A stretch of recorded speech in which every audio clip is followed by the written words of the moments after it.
Yaş doğur amma nuru, qəlbimi isitmir daha.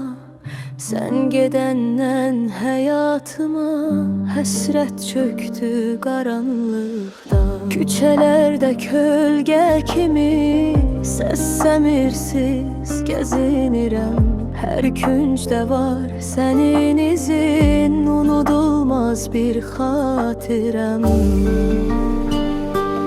Yenə keçmişin kölgəsi sakit ötür yanımdan, sevgimizin xatirəsi gülümsəyir acıyla.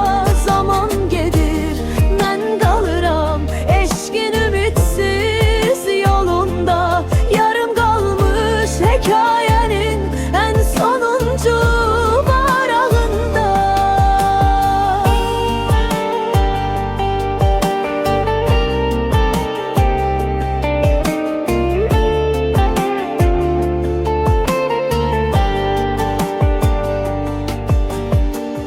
Gülüşündü yaz nəfəsim, səsin mənə can verərdi. İndi sükut qapıb məni, solub könlümün ateşi. Ümidim torpağın altda, arzularım batıb yasa. Sensiz həyat hər anımda qanayan bir ağır yara. Yenə keçmişin kölgəsi sakit ötür yanımdan, sevgimizin xatirəsi gülümsəyir acıyla. Zaman gedir, mən qalıram eşqin ümidsiz yolunda. Yarım qalmış hekayənin ən sonuncu varağında.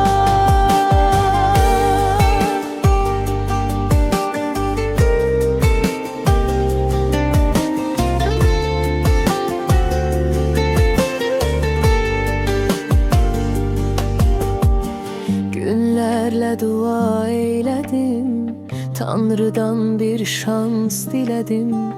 Bir an duyum nəfəsini, bir kəs eşidim səsini. Acılarımı göndərdi, səni məndən əsirgədi.